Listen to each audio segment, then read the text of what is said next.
I think you're doing that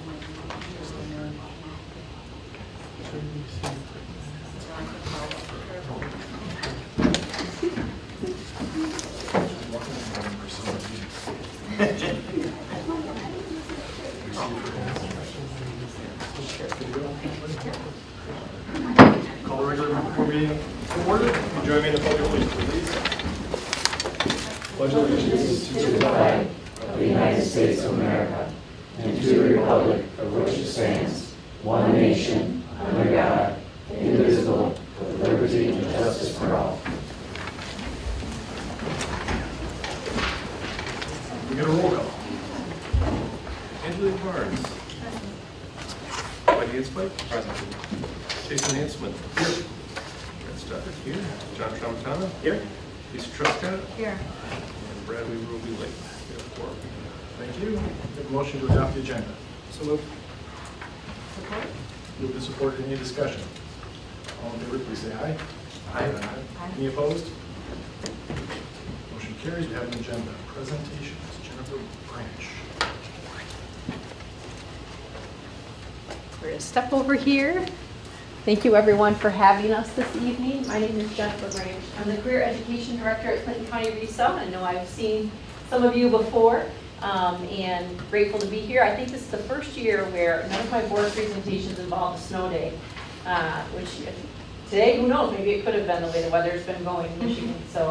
And I'll talk a little bit about some of the handouts that you have in your board packet, and then we'll get to the most important part, which is to hear from one of our students, and she has some pretty exciting things to share. So I have prepped her a little bit. I did at least let her see the test questions before we brought her, so she wouldn't get too caught off guard. One of the handouts you have, which is kind of a summary handout, it's this journey, we call it, that is kind of highlights, bullet points, a lot of the things that we do in the Career Education Department at Clinton County RESA. You see it's on the screen here, and you have this, and on the back is some bulleted items there as Rob scrolls through. These would be different events, activities that our department tries to spearhead for the county and to try to provide career education activities in support of our local districts and ways that business and industry can be involved. And I will tell you that we are so grateful to the business community in Clinton County because all of these things tend to be a huge success, and it is because of the volunteer support that we have. I have regional partners, and I'm sure they have great business support in their communities as well, but I feel pretty fortunate to work in this county for the things that we need to do. DeWitt has been very gracious, although we haven't been able to have it for a couple of years, but we have moved our Career Expo to the gym at DeWitt and into the outside parking lot area, and we're hoping that next fall, save the date, Wednesday, November 2nd, that we'll be back face-to-face better than ever with our Career Expo. And that is also very much largely due to one of your DeWitt staff members, Kelly Williams, and she has been very instrumental in getting that event up and off the ground and networking and working with my predecessor, Pat Jackson. So another event that we have been able to do, because we've been able to transition it into a virtual event, is our annual Pave Your Own Path, which is strictly for our juniors and seniors throughout the county that are enrolled in a Career Connections program. And that is tends to be, well, it's been a half day, but when it's in person, it's been a full day long career preparation workshop. So the students, for instance, they go into breakout rooms or real physical rooms when we get back to face-to-face, and they present their resumes and cover letters, and they get feedback not only on, they get their own feedback, but they also get to hear feedback of their peers that are presenting that to the business and industry. They work with someone from business and industry, and they have to prepare a little pitch, a little 1-minute elevator speech, and see what kind of feedback they get. Like, hey, you've got 1 minute to sell yourself to this employer. What are you going to say? And so those are the kinds of things we do with Pave Your Own Path, but they're actually practicing these things with employers, which is a great experience for them to have. Business and industry make up all of our program advisory boards. So in our auto program, we have mechanics. We have people that work at car parts stores, all over the place, dealerships that help advise our auto program. These are the skills that students need if they're going to be employed after they leave your programs. And I could go on and on, but these are some of the many ways that we are proud to be supported by the community and grateful, and it's a success only because of that. So another handout that you have and that Rob has pulled up here is the current enrollment this year in each of our Career Connections programs of DeWitt students. And so you'll see the program listed, the current enrollment this year, what college credits or credit by exam or articulated credit students can get, and then if there are test scores via either AccuPlacer or students can use SAT, PSAT, ACT scores for those programs. And students take advantage of this. They may go to LCC, they may go to Mid-Michigan College after they finish, but that would be the number of DeWitt students that are currently this year enrolled. And then at the bottom, you'll see from last year how much was saved in college credit expenses at Mid-Michigan College and LCC in terms of the number of credits that they earned.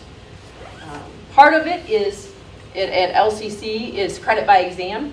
So students, when they complete the program, the instructor signs off that they've completed the curriculum. They have to then apply to LCC and take essentially the exam that would correspond to that course content. So we're trying to encourage more students to do that. We send them a letter every June. Hey, you took this class, you're eligible for these credits, you have to take the test to receive them, and we're still trying to beef that up because that's an underutilized opportunity.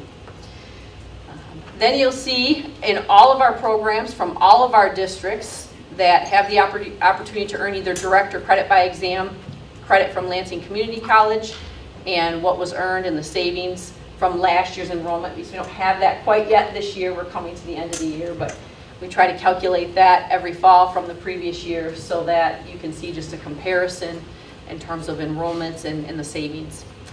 And then you also have that similar information from the courses that are direct college credit with Mid-Michigan College, which Olivia is in one of those programs.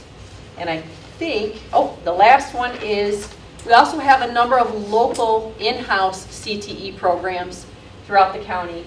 DeWitt has obviously a finance, family and consumer science, which is very popular. I understand that can have wait lists, important skills that students need.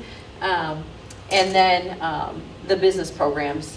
Programming also is one of them, and digital media. So DeWitt has a number of in-house CTE programs that are also supported by the work that we do at Clinton County RESA. So you can see the enrollments from last year and all of those. But most importantly, I wanted to make sure that we had a chance to hear from a student. I just think that this is the best testimony that we have to speak to why it might be a good idea to take a CTE class or career and technical education. So Olivia is in our year 2 of criminal justice. And she was class captain for a very long time, almost the whole time she was in there, and has earned how many college credits now at the end of this year at Mid-Michigan? I believe 18. Yeah, okay. 18 Mid-Michigan credits. Okay. So why don't you share just a few of the work-based learning experiences, places you've been able to tour or go or see or do as part of the CTE program?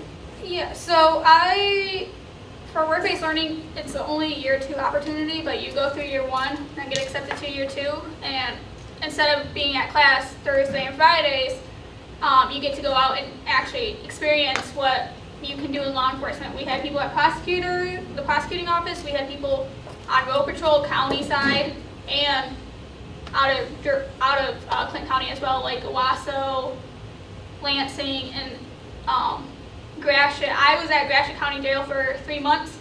I just finished last Friday there because end of my college classes. So we were earning college credits for going and job shadowing employers and seeing what they do and getting our foot in the door and networking with future employers instead of looking at books, doing PowerPoints. That's mainly all first year, but we also did field trips where we went to Fort Custer. We did their obstacle course, did leadership skills stuff, and we just actually competed against Eaton RESA for the criminal justice program as well. And at LCC, Wes campus, yes. Which it's a local CTE program where we go head to head, seeing who is a better program or who knows their stuff more. And unfortunately in Clinton County, we had the disadvantage of only having 2 months to prepare for it because we weren't sure if it was going to happen again this year or not. It hadn't happened in 3 years, so, and we had all new instructors, so trying to learn all that in a month, it was a little challenging, but we did do really well and placed a lot. And next year, we'll know what we had to work on to be able to win that trophy back again. But, yeah. You want to tell the board a little bit about, for instance, your trip to Grand Rapids to the federal courthouse? Oh, yeah. We also went to the federal court to Chief Yonkers' courtroom, and we were able to sit on a federal case and experience what it's like to sit in a federal courtroom instead of just like a local district criminal court case and stuff, where it's a lot more heavier fines, heavier sentencing. It was very interesting because we were able to watch a case actually happen and pan out and the outcome of the cases, and just be able to talk to Chief Yonker because he was an Ingham County judge before going to be in the federal judge now. So.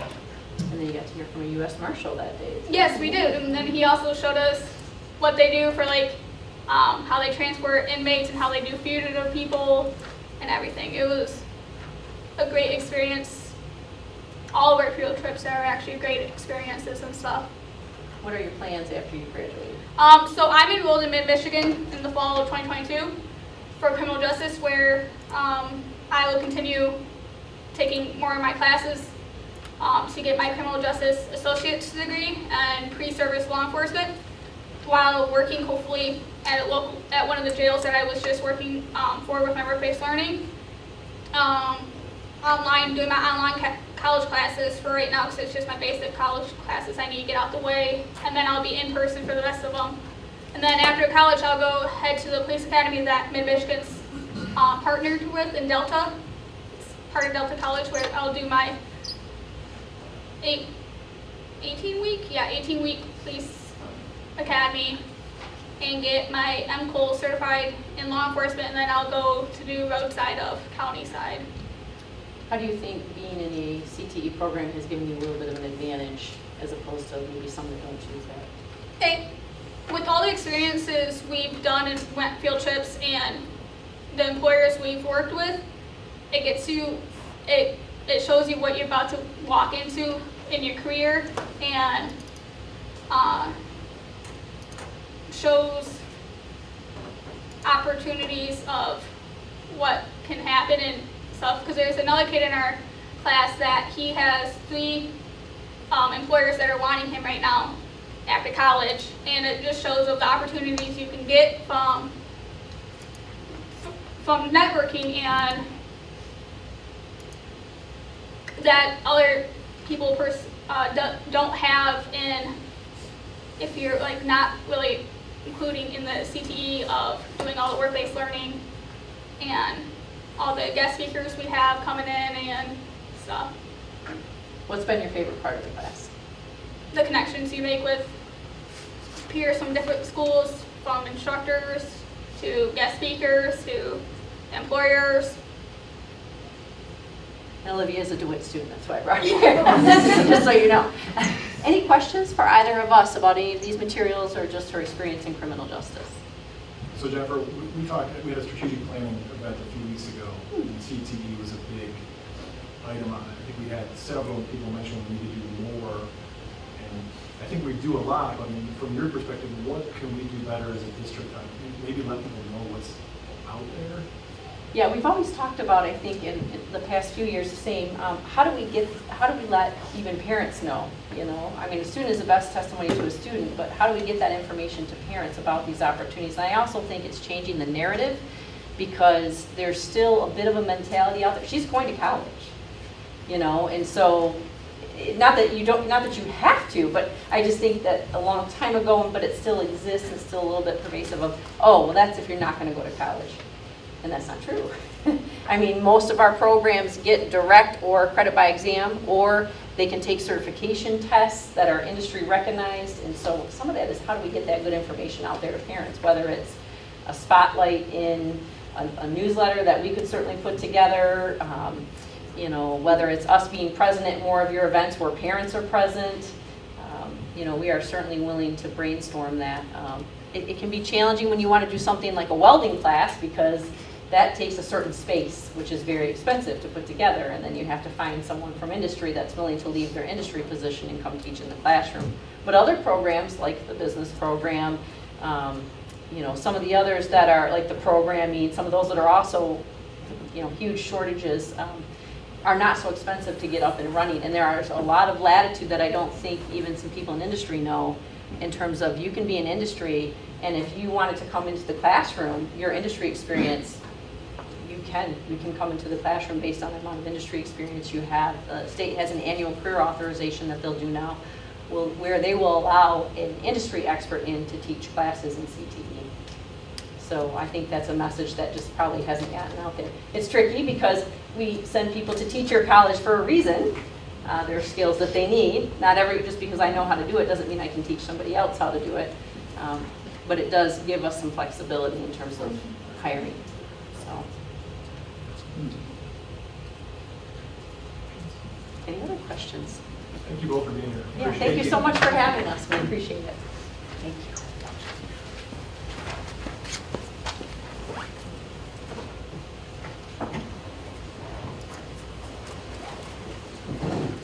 Stand up now. So we're going to do a budget update. It's been a while. Unfortunately, governor's proposal came out in February, and we didn't get any information from the Senate or House until about 3 weeks ago. The Senate came out with their subcommittee proposal, and the House a week later came out with their subcommittee proposal. So what we wanted to do tonight is just kind of recap again what was in the governor's proposal, and then put that side by side with the Senate and House proposals, and then localize that to see how it impacts and what it looks like with our numbers specifically. So as a bit of a refresher, when the governor's proposal came out in February, she proposed a $435 per pupil foundation increase for districts. She went with the weighted model formula that had been proposed maybe 5 years ago now, of additional resources into specialty areas like special ed, voc ed, and at-risk. And so her proposal does have an increase for special ed categorical as well as at-risk categorical funds. Good news is that the retirement rate is basically flat. There's a small increase just with different plans that are out there, but the rates themselves in essence are held year over year. And then some other good news is there's 3 or 4 different retirement categoricals that have worked their way into the budget over the last several years. And the governor's proposal fully funds those and makes the adjustments necessary to continue that funding into the 22-23 school year. And then finally, a couple not very large categoricals, but some categoricals that we get, the early literacy and the voc ed categoricals, were continued in the governor's proposal. Senate subcommittee's proposal came out, and this is a very traditional type of proposal. It's a $450 per pupil foundation increase, but they did not make any changes to any of the categoricals. So the at-risk, the special ed categoricals are held at the same levels that they are at this year. And I kind of speculated this might be what happened in an election year, being able to stay a foundation increase above what the governor's proposed, and a lot of the below the line stuff, it doesn't get the media coverage that the foundation increase does. Really beyond that, the Senate proposal does exactly what the governor's did with retirement. So the rate's the rate, that's actuarially determined. They kept all the categoricals in play, and then they also kept the early literacy and the voc ed categorical. Then we moved to the House proposal, and they did something really unique in comparison. So their foundation increase is $300 versus the $435 or the $450. They did increase funding for special ed, that categorical. They did a little bit more than what the governor proposed, and then they kept the at-risk funding flat year over year. Retirement rate, again, that's actuarially determined, so no changes across any of the proposals. They did continue the MIPSTER's cost offset and the retirement normal cost offset categoricals, but they dumped a lot of money into the UAAL, which is the unfunded portion of the retirement system, to the tune of $1.7 billion. That will have no bottom line impact on our district because it truly is a flow-through. The money comes in, and then by statute, 5 days later, within 5 days, we have to remit that to the state. And so, again, what this is doing is ultimately putting the retirement system into better financial footing, but it doesn't have a direct impact, at least in today's dollars, for this district. And then they also continued the early literacy and voc ed categoricals. A couple things that are not on here that they did put some funds into, 2 additional reserve funds. One was a MIPSers reserve fund at the tune of, I want to say, $425 million. I am speculating that that's just a future buy down potentially of rates. Unfortunately, with the size of the MIPSers program, although $425 million is a lot of money, it's really a drop in the ocean as far as what it can do for the system. And then they also put some money into a kind of a school aid reserve fund, which I would speculate that would be basically a rainy day fund. So if next year or the year after they wanted to do some foundation increases and the funds weren't there because of economic factors, they'd have that reserve fund to rely on. Neither the Senate or the governor put anything like that in their proposal, so it'll be interesting to see how that plays out, along with the $1.7 billion that they're put into the UAAL. But I just want to highlight a couple things that are a little bit unique in what the House did with their subcommittee proposal.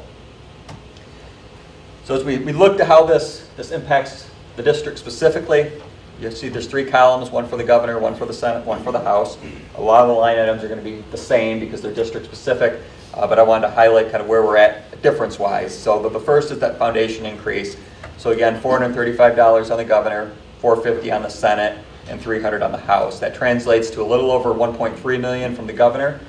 It's about $1.4 million on the Senate's proposal, and it's about $925,000 on the House proposal. The special ed categorical increase, again, only the governor and the House subcommittee proposed any increases there. Anticipating about $113,000 on the governor's proposal, nothing with the Senate, and about $158,000 with the House proposal. Next series of lines we've gone through, but it's been a while, so I'll just quickly go through these. Student FTE, we're anticipating being down 31. That's basically due to the fact that we've got our largest class as seniors, 285-ish, and our incoming kindergarten classes have been between 220 and 230, so there's some natural reductions because of that. We have a voc ed teaching position that's been open all year, and because of that, there's not as much in the way of cost this year.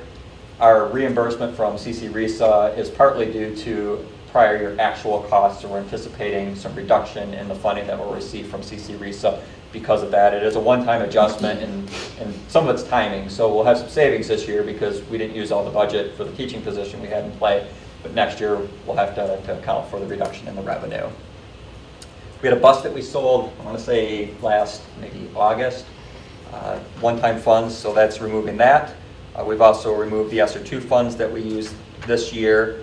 And then good news in the sense that negotiations are all done, so we were able to work a budget through that had all the adjustments related to negotiations. So all the wage adjustments, all the steps, insurance related, medical, dental, and vision, all of that is worked into this budget already. We don't have to put any estimates in as we go forward with the initial budget. Retirement expense pretty much flatlined at $10,000. And then the next 2 lines relate to special ed. If you'll recall, our budget amendment, we added a special ed teaching position, but it was mid-year. So we had half FTE that was built into the 21-22 amendment. This puts that other half in since we'll now have a full year's worth of cost.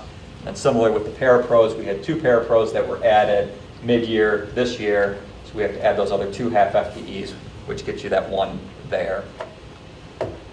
Next few lines, you'll see some subtle differences depending on the proposal that may or may not ultimately get passed. So the first is athletic coaching positions and officials. Pre-COVID, we had put a plan in place with our club sports, which is lacrosse, bowling, and drawing a blank on the third, lacrosse, bowling, and hockey. And it was to cover some of the officials' costs with hockey and cover some coaching positions with both lacrosse and with bowling. That had to get put on pause with COVID. 21-22, we started that process. For 22-23, the anticipation is we continue that. Unfortunately, when you see the bottom lines of the House proposal, we needed to back that off initially because even with that removed and a couple other things, we're still looking at about $139,000 deficit. Ultimately, if the funds come in better than that, that is something that we would look to continue doing. The property casualty insurance increase, That's just using an estimate of where we've been the last couple of years. We'll hopefully get our renewal rates here in the next month, and we can true that up if it's in time before the budget's approved. The substitute rate, that's something we really, really want to do, but again, under the House proposal to add $139,000 on top of $139,000 deficit, maybe we can do a partial something, but right now we're planning 0 there. But with the governor and the Senate proposals, we want to put that in as a cost adjustment. We have 2 FTE teacher retirements that we worked into this budget. The first would not be replaced, the second would be replaced.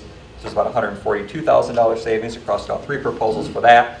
And then the very last line is adding an elementary dean of students at our 3 elementaries. Unfortunately, again, the way that the budget looks, the governor's proposal is the only one that we would really be able to do that with. But we really would like to hopefully get that into the budget at the end of the day. It's a need. I know the assistant principal at the high school that was added this year has been immensely helpful, and being able to throw a little bit of a lifeline to our elementary principals and staff, quite honestly, would be something huge to be able to do next year if the budget allowed for it. A lot of information. Any questions before we kind of go to a what's next wrap up? How solid do you feel on the 31 FTE reduction? I know we have the big bubble class this year, but we'll drive around DeWitt with a lot of construction going on. I know we're trying to guess a little bit to what degree those are going to create students in the district for next year, but. Right. Yeah, what we do, we've had some, so when we were doing the budget, or the bond qualification app, we did have an enrollment study done. And at that time, which has been a couple of years now since that was done, it really wasn't anticipating large increases in overall enrollment. But obviously, we get information from the city, township, as developments come into play. We'll look at current enrollments and we try to speculate move-ins, move-outs, and hopefully we budget low. And when we get to an amendment, we're in a little bit better spot. But just kind of with the information that we have and a kind of our model of topping off classes as we need to and are able to, we feel it's a fairly safe number to use right now. And again, hopefully it's not a full 31 when we get to our October count and work that in with our blend of our February count. Any other questions? If not, just FYI, our Finance Committee met on Friday. We went through this in fairly great detail. But what we'll do over the course of the next month, obviously the board approval will be on June 13th. We're about a month away from that. We're just going to continue to review enrollment. We'll also continue reviewing staffing. There's been a lot of changes coming recently. I don't know how much it'll impact the bottom line, but we'll continue to work through that. Internally, we'll work with our cabinet. Likely, we'll have another Finance Committee meeting just because we don't have another board meeting scheduled between now and June 13th. And hopefully, we'll have more information from the state. What I heard last Thursday, maybe, from MASB, Jen Smith, who's their government relations person, said it's highly unlikely that the budget will be approved in June. It's probably going to be in July. So it kind of takes us back to, really Governor Snyder's time when we had a Republican governor, House and Senate, and they were getting those budgets done in June. Prior to that, it was really not common to have budgets done by the time we had to have ours approved. But we take the best information we have, usually take a middle-of-the-road approach, and we run with that. But that's, as of last week, that was kind of what they were saying is July is probably when the budget will be approved. I think one of the things they're waiting for is the Revenue Estimating Conference, which is coming up a week from this Friday, May 20th. If revenues are trending the way that they were back in January and with information that they've received the last couple of months, that might expedite the process. Could open the door for conversations about different tax cuts as well, so we'll have to monitor where that might go. But I think we're in a decent spot with our budget prep. The more information we have from the state, the more refined we can make it. So that's kind of what will hopefully happen here over the next month. And then we'll bring it to you on June 13th along with our other budgets of community ed, food service, and the student activities. So if there aren't any other questions, that would conclude my presentation. I just wanted to thank you for getting this out Friday, and I know it's an extra effort for you and your team, but I appreciate it. I think it's great to have it out there so folks can see it both beforehand and follow along as you go today. So thank you for the extra You're welcome.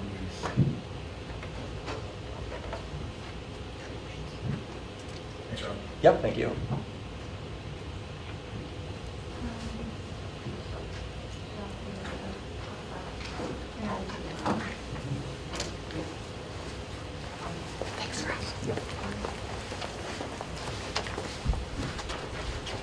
Hello, everybody.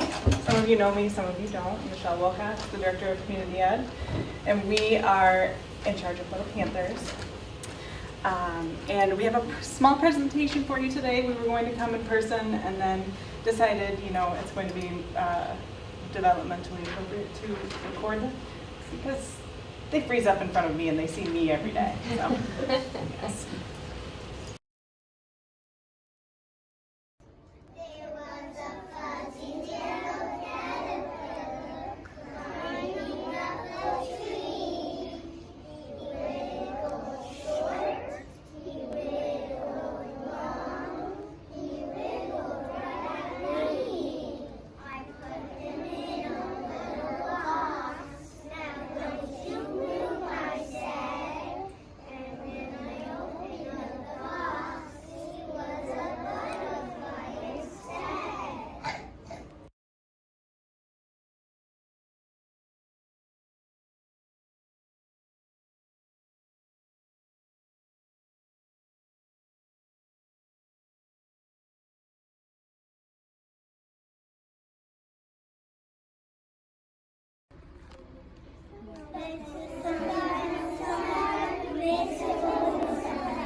We currently just wrapped up enrollment for 2023.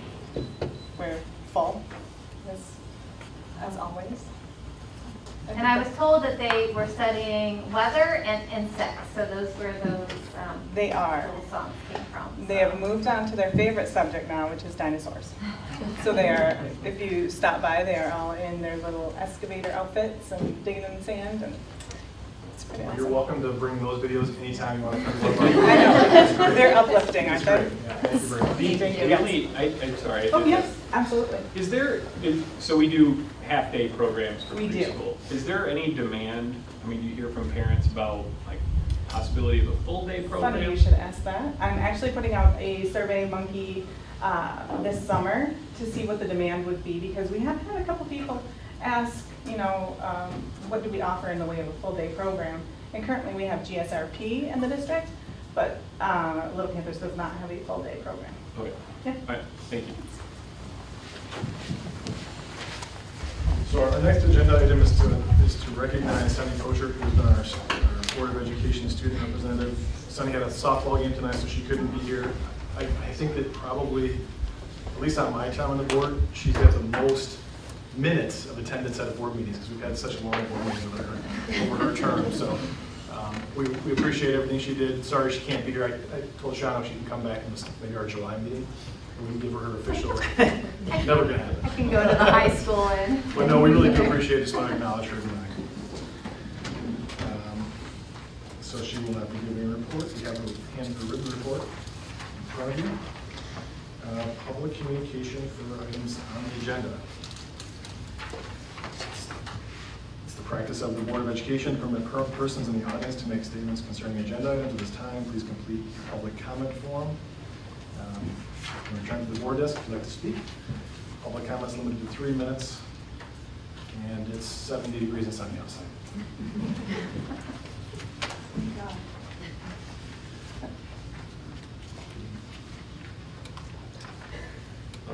None relating to an agenda item. But I take it back. Just happen to be a different version than the others. So Amanda Karsten.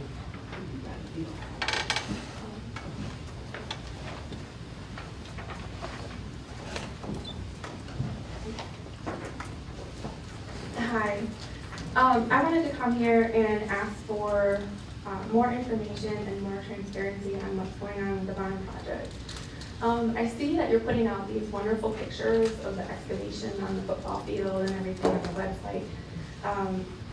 But really, this is a big project, it's a big undertaking. It's expected to last for 6 years. who's actually responsible for monitoring the timelines of these projects? What are the deliverables? What are the SLAs? Who is approving any amendments to the project, the proposals, the budget? Who is overseeing any unforeseen, such as material availability, labor, and other? And what is the post-project review plan? Did the contract get fulfilled? Did services get delivered as described? Does there need to be a warranty or a fix enforced to make the project right? Who is monitoring the warranty periods, workmanship, and materials? Who is determining the cadence of projects as there are multiple projects coming in a row and they're all coming from the same bond? And then the impacts of budgetary changes on those projects or creep, and how that's going to affect projects later down the road. Because we kicked off at the football field first, but how are we doing on the budget with that project? Did we have creep in that, and is that going to impact other projects down the road? Thank you.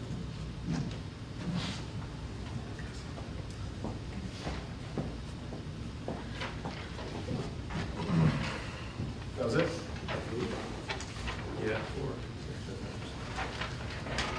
Consent agenda is the recommendation by Superintendent Shannon Swicker that the Board of Education approve, adopt, accept the following items for immediate implementation and appropriate action as presented. Approval of the April 23rd, 2022 meeting minutes, the special meeting from April 25th, 2022, and the Finance Committee meeting from May 6th, 2022. Also, the Treasurer's report and bills for payment for the month of April 2022. The Treasurer has reviewed the checks, ACH debits, and the purchase card for the month of April 2022. Do we have a motion? So moved. Support. Moved and supported. Any discussion? All in favor, please say aye. Aye. Any opposed? Motion carries. Our first action item, CC Risa provided pre-recorded presentation of the 2022-2023 proposed budget to each constituent district on April 25th, 2022 for review, and it's the recommendation by Superintendent Shannon Swicker that the Board of Education adopt the 2022-2023 Clinton County Regional Education Service, CC Risa, General Fund Operating Budget Resolution as presented. Do we have a motion? So moved. Support. Moved and supported. Any discussion? All in favor, please say aye. Aye. Any opposed? Motion carries. It's the recommendation by Superintendent Shannon Swicker that the Board of Education award the 2021 Building and Site Capital Project to Clark Construction for guaranteed maximum pricing for the DeWitt High School roof renovations for the gymnasium in the amount of $325,165.16 as presented. And Plant Moran Cresa and Clark Construction have provided recommendation letters from the board to review if you haven't reviewed those already. If you want to get a motion in a second, we've got. Do you have a motion? So moved. Support.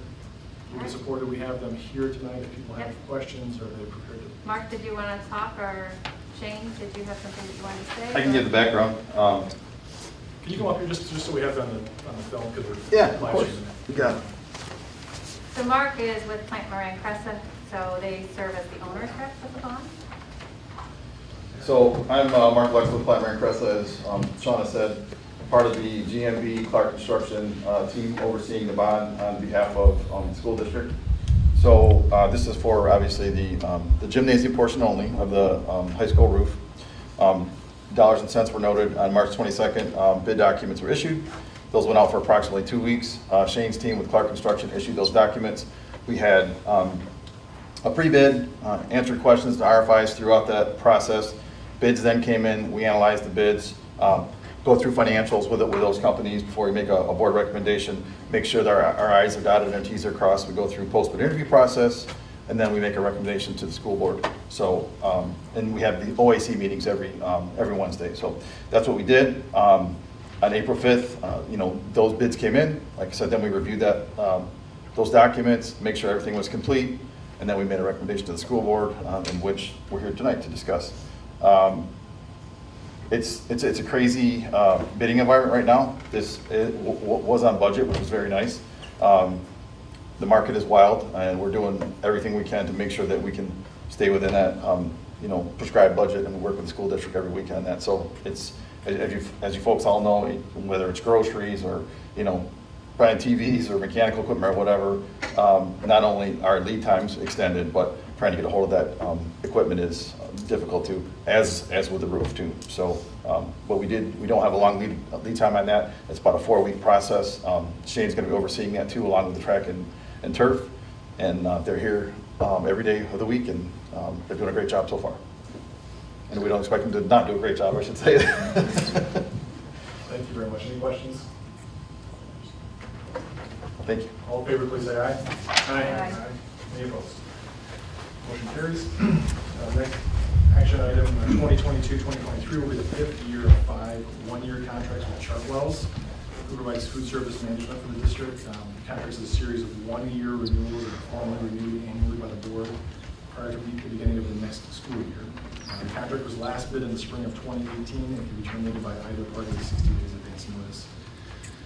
With that, it's the recommendation by Superintendent Sean Spicker that the Board of Education award the contract to Chartwells School Dining Services to provide food service management for the district for 2022-2023 and authorizes the administration to execute the contract. Do you have a motion?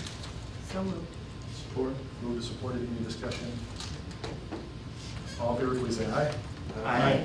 Any opposed? Motion carries.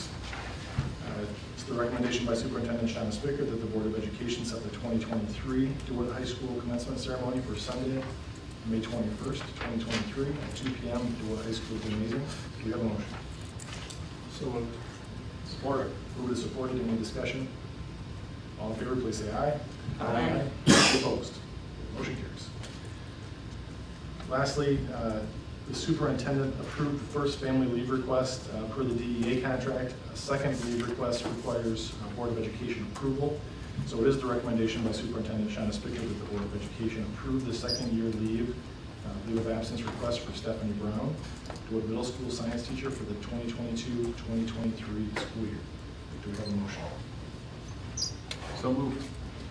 Support. Moved and supported. Any discussion? I have a question. Under the contract, it looks like there's 2 provisions under which someone can take leave. So D is a maternity leave up to 1 year shall be granted. And then under E, there's a parental leave up to 1 year, not to exceed 1 year for child rearing. And I'm just seeking clarification on what One kind of the last leave this items is for any reason that I don't have it in front of me, H or J or. There's an unpaid for 12 weeks, which would be an FMLA qualifying leave. It's one of the last reasons it says the superintendent for any reason can approve.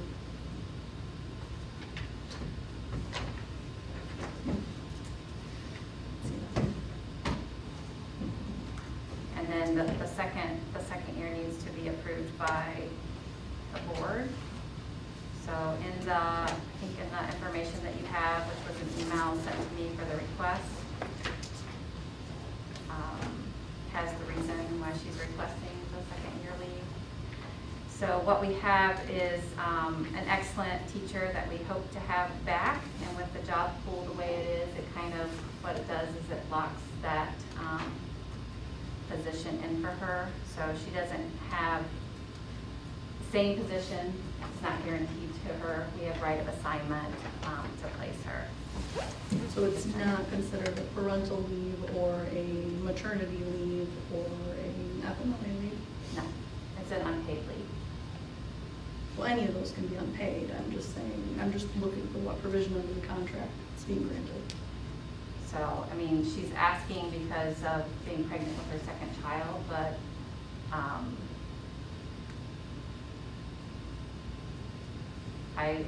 I'm bringing it to you just as a second year leave.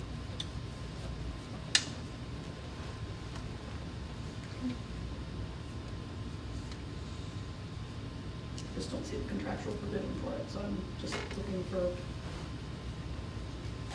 There's no contractual provision, it's an extension of the leave, right? So you've already granted the 1 year leave, and so you can always grant extensions for any reason. That's the last item, like you always get to do it if you want to. And the district's practice so far has been to grant those if they feel like there's a need. But contractually, you have to if it's parental or maternity for a year. For the other one, that's when they have to come to the It's board. to the and board ask. discretion, so you can deny it. I'm just recommending that we extend the leave. And I'm just looking for the contractual provision that allows for the discretionary extension. I just don't see it.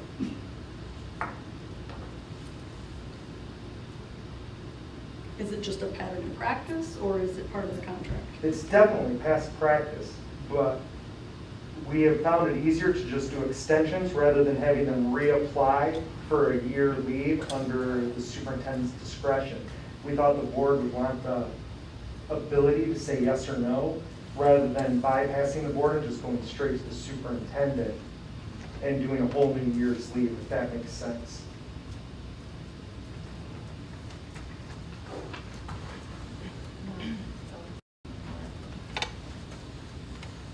So the way, and I could get the administrative guidelines, but the way that it works is they kind of parallel with layoff. So even though it's not a layoff, the language kind of parallels with layoff. So, I mean, in C, it says such leave may be extended for 1 year upon application by the teacher. so I've done the 1 year. I'm just looking to see where it says. It doesn't say anything about board approval for the extension. Yeah, it's in here. So a parental leave does have the provision that says such leave is renewable at the discretion of the board. F, which is the personal illness, also is board discretion extension, as is maternity leave. I just don't see a general catch-all provision, that's all. Just looking for contractual provision to support the.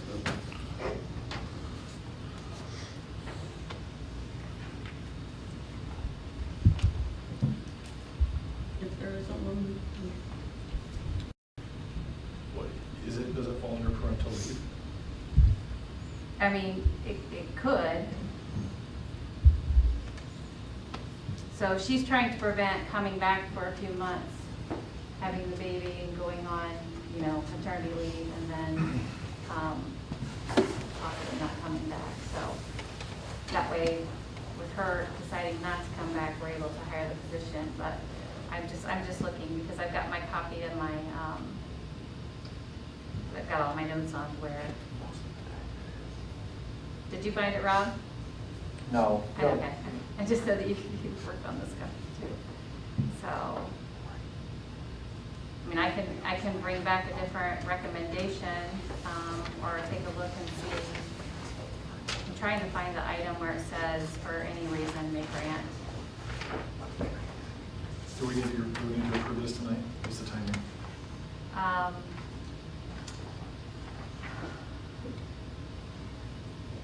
Well, I mean, she's not coming back regardless, so we can move forward with filling the position, but maybe she's just trying to preserve her spot, return. And that would be my question, is it actually a preservation? Because FMLA gives a preservation of job return, but the other provisions don't necessarily appear to do that. So I was just questioning kind of what's the purpose. Is it G under Article 10? Yeah. Is it may grant any tenured teacher unpaid leave of absence for up to 1 year for any reason upon written application of the superintendent?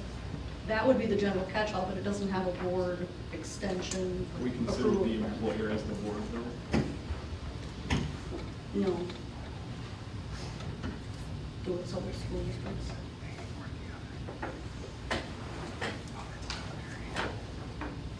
But that's what I'm saying. Yeah, I mean, I was thinking G, but I mean, when Byers and I talked, we talked about the year extension could be done for any of those positions or reasons. Are you thinking that D2 doesn't apply? Is that the thought? I think that's the question. Is it a B2 leave? And if not D2, let's assume that the original leave was granted for E. Are we saying that E doesn't apply? like, I'm confused at where the confusion is, like, whether it's with D or whether it's with E. Whichever was the original leave, whether it was maternity or parental, both of them say can be extended by the board.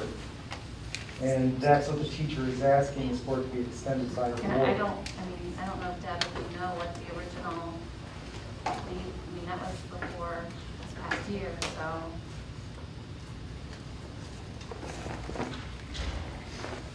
I'm assuming it would be E, but we can go back and look. So is there a consequence to not approving this tonight? I don't think so. We can bring it back in. Let's approve it then. Sure. Let's have a motion, have a motion to table the agenda item to June. So moved. Move support, all in favor, please say aye. Aye. Aye. Table that one. Public communications for items not found on the agenda. Deidre? Number one. I just have a few quick items. Number one, I was really happy to hear the CCR RESA or CC RESA presentation tonight. I really appreciate that. It's very important for our district and all districts to have that opportunity. Not every student is geared for the four-year degree program, and having that opportunity to do other career paths is fantastic, and or to get college credit through that. My two older boys actually did the early college program at Lansing Community College, which unfortunately doesn't exist anymore, but that was just a great opportunity for them. And then my youngest is currently in the business RESA program, and it's been a very good experience for him. So just great support for that, and I thank you. The lacrosse, I always call it lac, sorry. The lacrosse sports club and the other club sports that we have on here for the school. I know lacrosse has probably been around for at least 15 years as a club sport. At what point do these club sports get the opportunity to become a school-sponsored sport? These students have to pay a lot of extra fees as opposed to being a school-sponsored sport. And I would really like to see, especially lacrosse, it's such, it's been around a long time, it's a well-established sport, and I would love to see for it to have the proper recognition that it deserves. And then lastly, I am going to become a member of the DeWitt Township Public Safety Committee, because public safety is really important to me in terms of respect for our law enforcement, fire department, public safety. I know that some of our school district's kind of weird because it's got the city and the township, and the schools are broken up between the two. I know there's a good relationship between the city and the schools that are within the city boundaries. They've got some interaction with the police department, and maybe that's because they're more the elementary school that you can do that. But I think it's really important that our high school have that interaction with law enforcement, because once they get up to that age, they're starting that sort of disrespect sort of attitude, and I would like to see the township have not necessarily presence in the high school, but like some sort of program or something where we can bring them in and make it a positive interaction.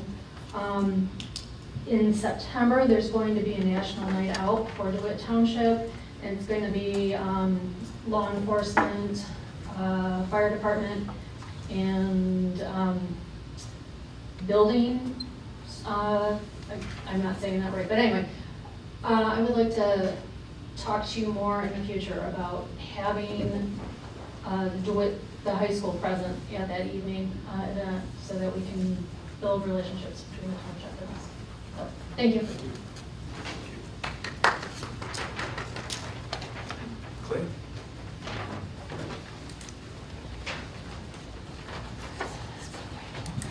I want to thank both of them for trimming my time down. And you brought up the point of an itemized list of where the bond money is going. So I'm just going to touch on that real fast, because that was the first thing I was going to speak, but Amanda stole my thunder. Good job. And you mentioned communication. As the temperature bar in this town simmers down, And I talk to townsfolk every day, voters, people that are supporting and against whatever has happened over the last 2 years. The biggest thing that I hear that people want is communication. So I'm hoping that this board has learned through our communication, through your communication, be it good, bad, that moving forward, these folks in the town want preempted the chaos that went on the last 2 years. That falls on the shoulders of you all to communicate back and forth between the town to the board. A lot of folks that don't have kids in this school, I can tell you for a fact, are sick of paying school taxes around here, as most people are, because they don't feel like they have a voice at all.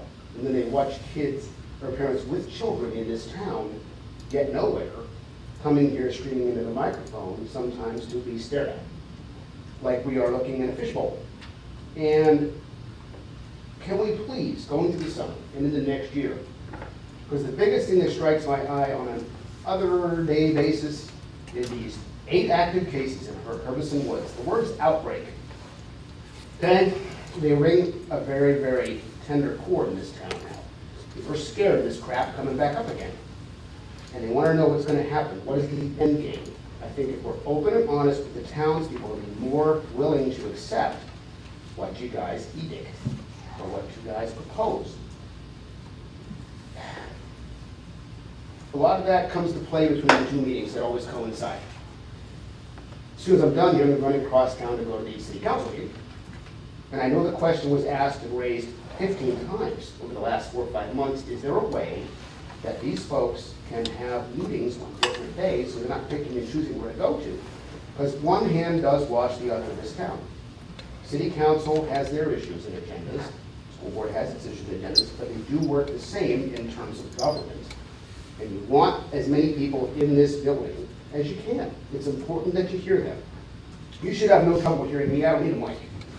But we want to talk to you. Hopefully, since Halloween and before that, you've heard the frustrations, you've heard the voices. If not, you should just resign now.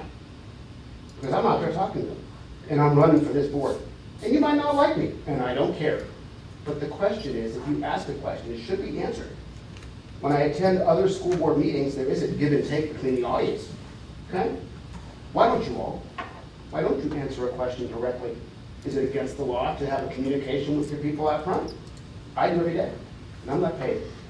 And if I do happen to win, any pay that I do get is going right to the wounded war vets. I've already made that announcement. But let's be willing to communicate back and forth, good and bad. You ask me a question, I'll give you an answer. You don't have to like it, and I don't have to like yours. That's what it's built upon. Our children are watching us on a daily basis. A lot of them are like, well, they run for school board. That means no more masks. No, that doesn't. But it does mean that I will let you know where I stand. I know where you stand, Jason. I know where you stand, John. Letting the people out here know is critical. Our children watch us. They watch our every lead. If they stonewall, like they're watching you do sometimes, what are you going to teach them when government does this again? To submit? To just take it?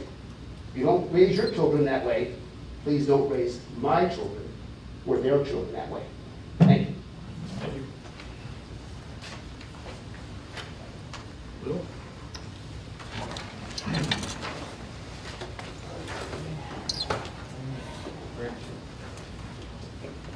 All right. First, tying into what Clay said, I think this is the 4th time I've asked for the date change for this board meeting so it doesn't conflict with the city and township meetings. Those are both on the same date, so really the meeting that needs to move is this. There's 20-some days that are work days. Can we please do that? What I really want to spend time on is the mental health crisis. We have one in this country, in this state, in this district. It breaks my heart. It should break all of our hearts. What I want to know and what I haven't heard is, does the school have a comprehensive plan to help our kids recover from this crisis? What I've heard is we need more interventionalists, behavioral specialists, and I'm probably getting the terms wrong, and that social emotional learning will be a tool. Okay, but have we really diagnosed the problem? Do we really know all the issues that cause this crisis? I think about if a plane crashes. hundreds of people flood in and they diagnose every single thing, and they don't give up until they find the answer. So what have we done? I'm not asking us to do a big study, but what research have we done and what have we found out? Shouldn't this be shared with the community? We constantly talk about how the parents and school need to work together, just like we did for the strategic plan. It was awesome. I'm not asking the school to solve all the mental health issues. I'm asking them to help, though, and for them to explain to us what we can do. I think we deserve a plan. I think we deserve to know more and how what the school's proposing fits together. Just as Clay said, I see a number of letters sent out from Herbison Woods telling parents there are a handful of cases, 8, and there's an outbreak. And I take pause. Are we going to go through this all again? You know, we seem to be wanting to raise the level of fear and anxiety as high as we can. And there's a price to be paid for that, all of us, and especially our children who are most at risk. Fear, anxiety, masking, constant testing are all contributing, in my mind, to the mental health issue. I'm also concerned about the letters from the district that continue to promote COVID shots for kids. There was a recent study from MIT that showed that COVID vaccination was significantly associated with a 25% jump in emergency medical services for heart problems in 16 to 39-year-olds. My son's 16. 25% increase doesn't sound like a good idea. There's other studies, well, J&J just now is not recommended. Other studies show that it doesn't help in overall mortality to take the shots. There's a lot of studies out there. So I'm very concerned that this school would play a role in promoting shots that aren't fully tested for a number of years like other vaccinations. Finally, on the topic of social emotional learning, I think all of us would like to know more about it. As I did some reading, there was some good stuff that I read about it. I also read that it's been banned by some school districts. It's not free of controversy. I think that should concern us all, and it goes back to what I've been saying time and time again. Parents want transparency. What is social emotional learning? How is this school planning to use that as a tool? And why is it banned in other schools? Thank you. Thank you. Jim?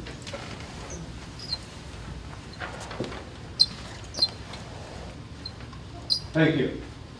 I'm going to ask for a couple seconds more because the RISA presentation brought back a lot of memories. I was responsible for global employment of a major company in Grand Rapids. And during that time, we had a very active partnership with RISA, or its equivalent, in the Lowell schools, Forest Hill schools, Kent County. And to the extent that we hired hundreds of kids, good paying jobs, good careers. Actually, I go back and I see some of these young people. They're not that young anymore, but they're still there, they're now married, they have children, they're responsible citizens. So this program does work, okay? We had a consortium of employers in the area. Rapid Stand, Myers, Alticor Amway, Steelcase, just to name a few. We worked together as a private consortium. No government dollars, we refuse to accept government dollars. But we use programs like this in addition to other programs to identify young people that were not going to four-year college, provided them the information, the encouragement, and the training, job readiness training, how to do an interview, how to do a resume, how to dress during an interview. I know these are basic issues, but they're key because many of these young people, this is their first opportunity. So I cannot overly stress the importance of DeWitt schools participating, actively participating in this type of format. You'll see people 10 years from now, they don't know you touched their lives, but you know you touched them. That's the critical element. What you take away is invaluable to them, and it helps build this core stability in your community. You don't have young people leaving. They have futures. They have commitment. So that's a paid advertisement, really. And then we also had a program with Goodwill. And we funneled people that may not have been employable at that time. We funneled them through these training programs. And basically, it could be a 10-week program, 14-week program. And guess what? Same thing. I see people at the Amway Grand Plaza. I see people at Steelcase when I go over there. There they are. Unemployable at one time, but now they are not. So I cannot overly stress the importance of that little presentation. I wish that young lady good luck in law enforcement, but cannot overstress it. Okay. Now, thank you for the indulgence. I have been stressing for the last presentations, you know how many I've made, I've lost track, about who is the advocate for the parent in the DeWitt school system. I've asked parents, and they're confused. They don't know. Is it the school board? Is it the superintendent? Is it the teacher? Is it some outside organization? We've gone through some of these already. National Association of School Boards. That's a discredited organization now through its collusion with the Department of Education, with the Attorney General, with the Biden administration. And in fact, almost half of the states have left it. It's my understanding Michigan Association of School Boards is considering leaving if they not have already. So they're definitely not. The MEA, okay? The MEA is an interesting organization, but it's proven not to be an advocate for parents, but for teachers, and rightly so. They're a labor organization. Often they were formed to protect teachers. They were formed to negotiate for work, environmental issues, benefits, grievances, things of that sort. They are not advocates. Actually, they're the reverse of the advocate. In the MEA website, I just perused, there's this question that they're now against a motion that was put forth to have teachers to publicly list planned field trips, reading and writing assignments before the start of the school year. Well, it sounds like a syllabus, doesn't it? How many of you had a syllabus when you went to college? I know I did. None are available in a high school or a middle school. So parents are adrift. In addition, they're talking about that if there's questions, they're best directed at parents during a parent-teacher conference and other individual communications. That's after the fact. It's not before the fact, that's after the fact. And believe me, I had my share of those discussions when my two boys went through the school. 20 seconds, Jim. Okay. Well, I'm going to have to bring this up again, okay, because this is a serious matter, and I think it takes much more time, and it goes back to the whole issue of transparency. Who is the advocate for the parent? Are you? You don't respond. So how can you be an advocate? Thank you. Thank you. Michaela Swift.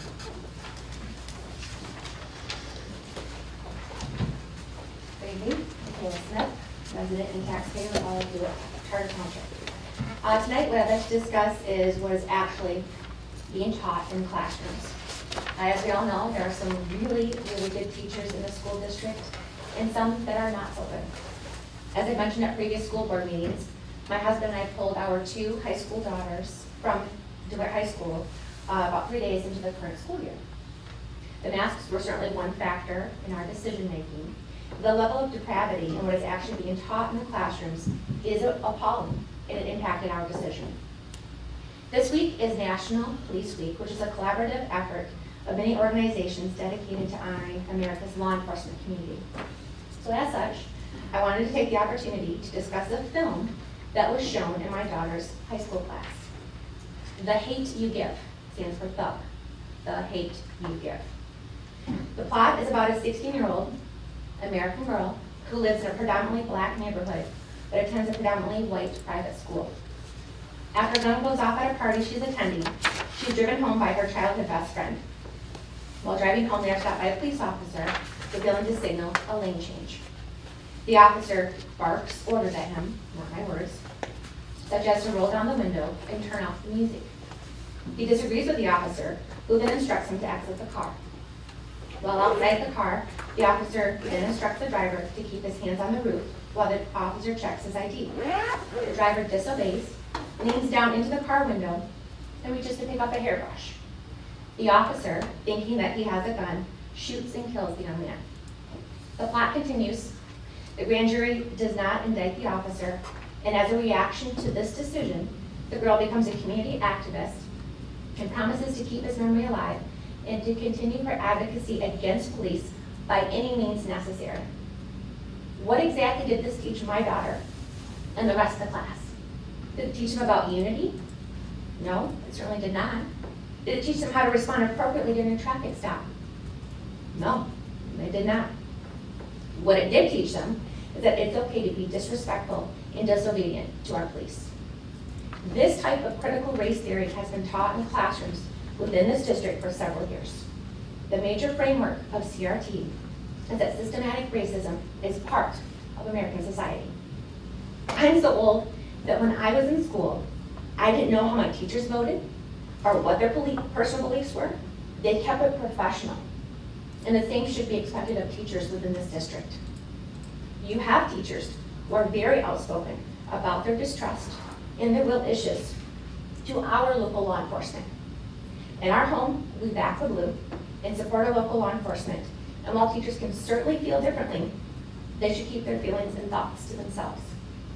The teachers are empowered in this district to use their classroom time to indoctrinate and desensitize our future leaders. So I'm just curious if the school board supports this type of anti-law enforcement that's taught in the classroom. What class, what was the subject, what class was that taught in? Shown in. This was in a ELA class, English Language Arts. In DeWitt? Yes. Okay. Yes. Thank you for your Thank you. time.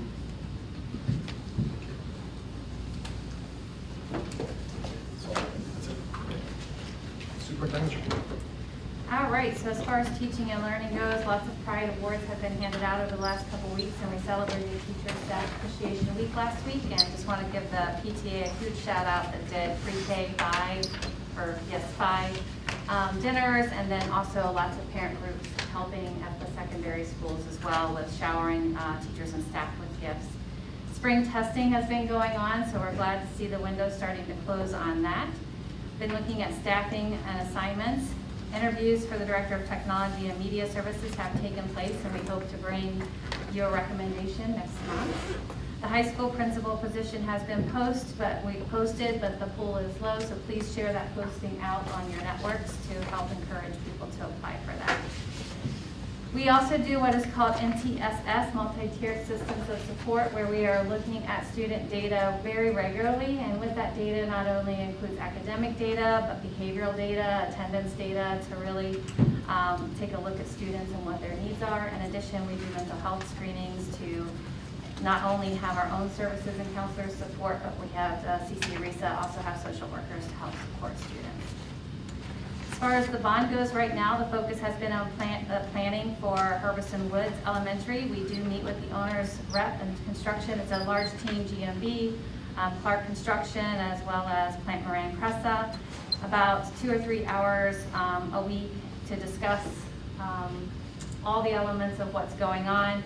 So we do have some bids that are going to be going out pretty soon for the maintenance building, but depending on how those come in, we may kind of go back to the drawing board and decide some different shelves because pricing and materials are up.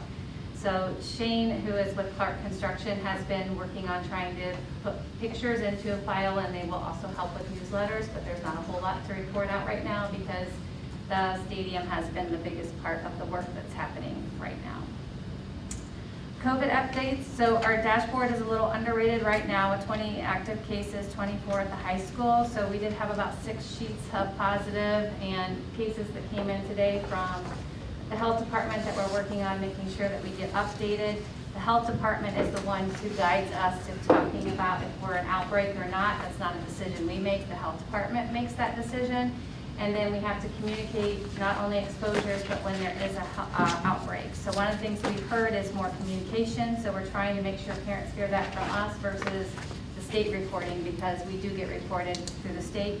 So as of right now, Herbertson Woods, the high school, and Scott schools are all considered outbreak schools. It only takes 3 students in a specific case to become an outbreak. We do have, like I said, a couple of dozen students, and I've heard from Mr. McKean today about 40 students from the high school, probably prom related. So we're just keeping an eye on those numbers. The health department, again, they're the ones that tell us that the vaccine is one of the best things that we can do to fight COVID, but also that when we have an outbreak, to recommend masking and social distancing as well. So those are things that we're doing to help support. And then the test to stay for people who are close contacts. So for example, I'm testing every day to stay because I'm a close contact, and that's a service that we do offer here. Let's see.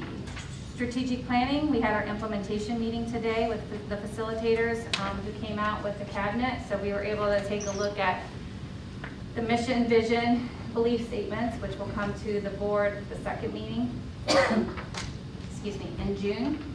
And we were able to take a look at the goal statements and try to take a look at what objectives could be accomplished in the next year. So what could we get done in the next year? If it's underneath those goals, who would be in charge of that? So working on an action plan for those strategic goals. Bless you. The showcase, as a reminder, is June 2nd from 5 to 7:30, so we hope people put that on their calendars.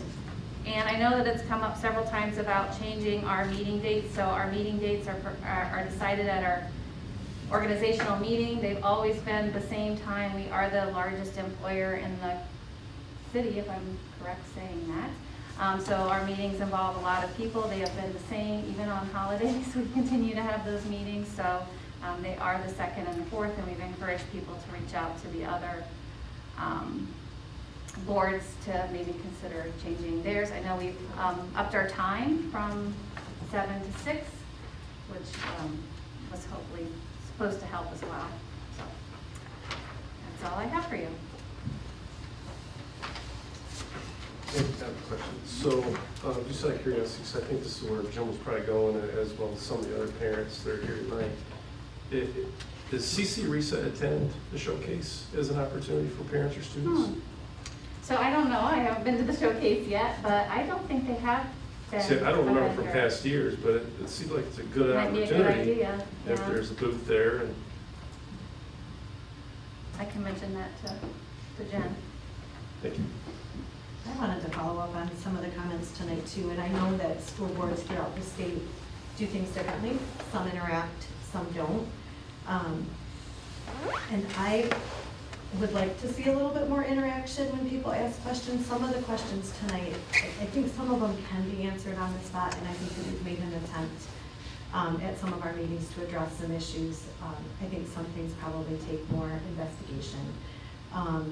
But one of the questions tonight was, what does it take for a lacrosse club or a club sport to become a school-sanctioned sport? Is there a simple answer to that? Well, a lot of that would be going back to the person who's in charge of that. So Mike Bry can give a whole history. So the athletic director, so if they go to the athletic director, can talk about what the history is. He'll be here next, he comes in June usually to do his To do presentation. an update. So maybe that's a time to have that conversation. Okay, that's helpful. And I was gonna address the date change, but you just did that. And I guess I would be curious to know if anyone here knows if it has been addressed with the city council or with the township about changing the dates. So we did move Yeah. it 2 years ago to 6. And historically, our meetings have been like 30 minutes, so it was plenty of time for people to come here and then go to the other one. Obviously, they've been a little longer the last 9 months, but. I was just curious. And Jim, you mentioned, you were talking about CC RESA programs, and at our strategic planning, as Jason mentioned, CTE was a big topic and one that everyone could get behind. It seemed like everyone in the room agreed about the importance of it and that it will be a focus. So I don't think you're alone in that opinion. And It's the model. The model is the key, and it's an interactive model with employers and sources, and it's a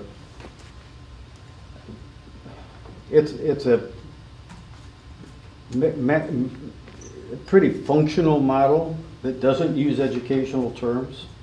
It's private employment. Yeah. Okay? And so it's not to take offense, but it's the employers understand the language. We're working on it, right? It's Yeah, definitely a absolutely. priority. And I think a lot of us share that. And I would encourage you to go to their board meetings too, to share that. When is it? We could get that information to you. I don't know. Okay, thank you.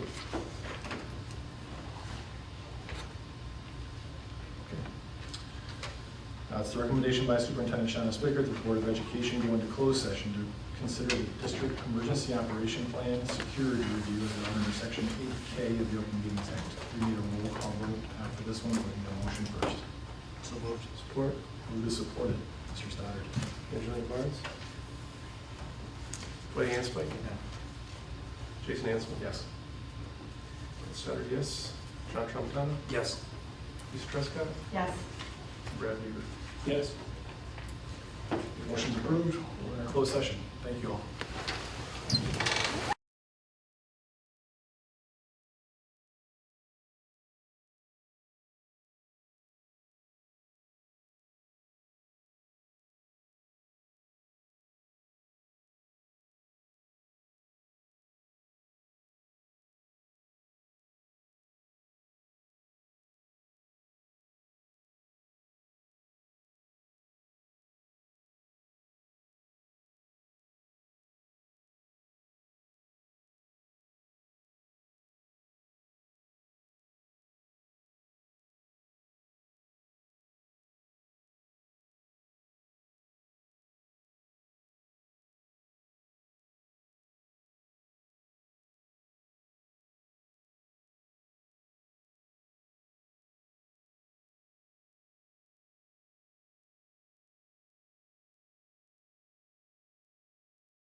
Thank you. Do you have a motion to adjourn? So moved. Support. Move to support. Any discussion?